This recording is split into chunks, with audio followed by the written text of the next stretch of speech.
Nice and sunny day. Your heart is beating slightly faster in anticipation of the activity you love so much. You're taking your earphones, and the sound of your favorite music disconnects you from the outside world, making your heart beat even faster. You lace up your shoes and go outside.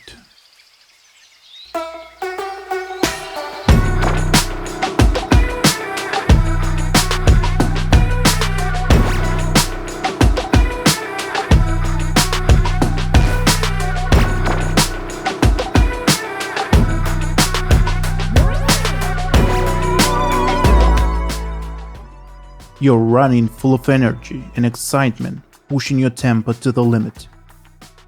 And just as you thought you're as fast as you've never been before, some dude overtakes you looking like he's barely even jogging while you are almost done.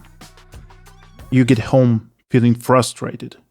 So much effort and time, and you're still running so slow.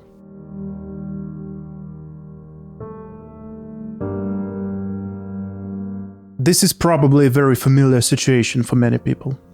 Not the running part, but being worse than somebody else's part.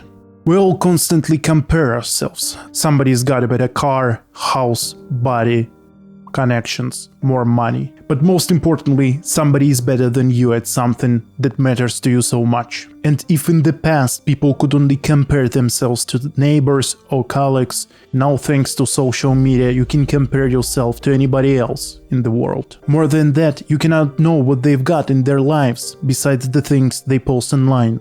The rewards of social media activate the dopamine reward systems of the brain. Of course, they look at what you've liked and commented on in the past. Facebook was designed to be addictive. Addictive, built to hook you. Addictive. I'm addicted to it. Compulsive behavior. We have had the means to communicate instantly across many miles for over 100 years. But only recently, instead of being a useful tool, it has really become a problem. In the 1890s, a machine was invented that would allow people to finally exchange information and feelings throughout the whole planet in an instant. It made people closer than ever before and consequently happier. In the 20th century, the rate of technological evolution started to expedite drastically. And in the 1960s, a strange thing called the internet was born. Around that age, the first primitive forms of emails were also developed. As personal computers were becoming more affordable and compact, hence making their way into people's houses, social media was becoming more sophisticated, and around 1988, relay chats were introduced to the public. The first recognizable social media site, 6 Degrees, was created in 1997. From the early 2000s, social media sites started to develop extremely quickly, introducing features that now are ruining our lives. The things that initially were designed for people to get closer would eventually segregate them into groups, evoke anger, depression, and a new form of bullying. The ability to leave comments and like or dislike something, yet as an idea was probably created with nice intentions, now is used as a tool to bully a person you do not even know for things you do not fully understand. As we design something, we tend to forget that human beings have not used nuclear fission exclusively for energy production, but also to design a bomb capable of wiping out the entire planet.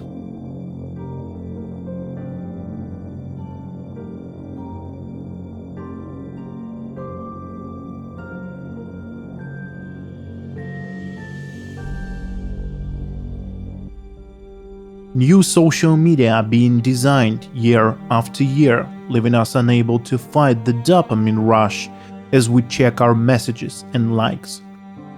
New diseases, crimes, and reasons for depression are now with us thanks to this beauty of technology. I'm not against technology in any way, but let's be honest here. We have so many social media not because we want to be closer. For this, a simple messenger would do just fine. We have so many of them because it is the simplest way for a brain not to be bored and to be superficially happy from plastic interactions in the forms of society's approvals through likes. And as for people who develop them, their sole purpose is money. And what is being sold here is not the result of work. It's literally your attention and your willingness to spend money on things you do not really need. We create idols out of nothing and then let them dictate what we need, forgetting that their advice has been purchased and not for cheap. And I do want to remind you that the initial idea was to make people closer. It is really funny how we never can anticipate the final result of the thing that was designed for a totally different purpose. Social media is not only constantly present in our lives, it also shapes our behavior. Let me give you an example.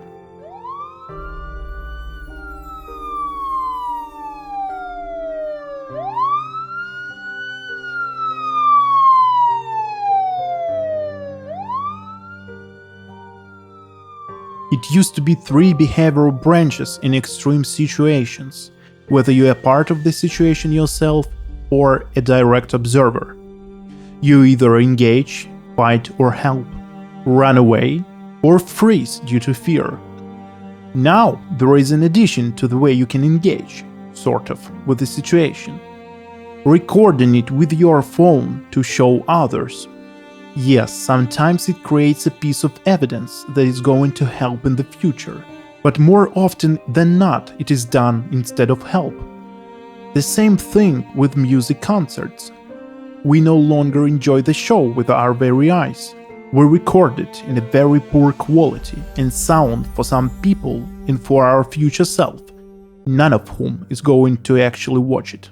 We forgot how it is to live in the moment. Instead of enjoying a beautiful scenery at an exotic place, we make hundreds of photos in order to upload one of them and let the rest collect dust on a hard drive. I'm not talking about everyone, but there is certainly an alarming trend happening here. This desire to appease everyone, even people you barely know or don't know at all, it steals pieces of your life that are gone forever.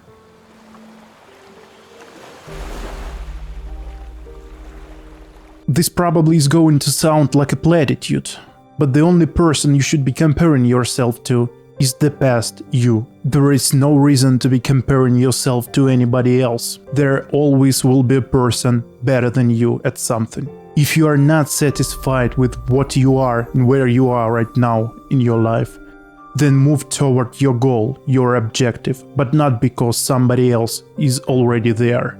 The people who are better than you should be an inspiration, not the crippling mechanism that regurgitates only sadness and anger.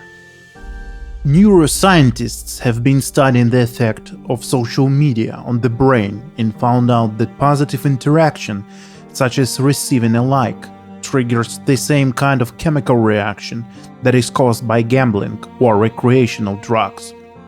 You are basically carrying a dopamine button in your pocket. A similar experiment was conducted on mice. An electrode was installed inside the mouse's brain, and a button was given to the animal. Every click of the button would trigger a reward circuit by sending an electrical pulse to the pleasure center of the brain. A mouse would ignore sex and food and would have to be disconnected from the apparatus to avoid death by starvation.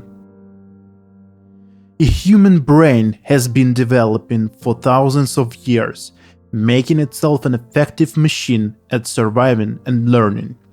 This biological masterpiece has been adapted to industrial revolution for only a couple of hundreds of years, and for such a phenomenon as social media for only a couple of decades. Changes are not going to happen quickly, and until they do, we have got to be careful with it. Everything is the cure and the poison at the same time. The difference is only in dosage.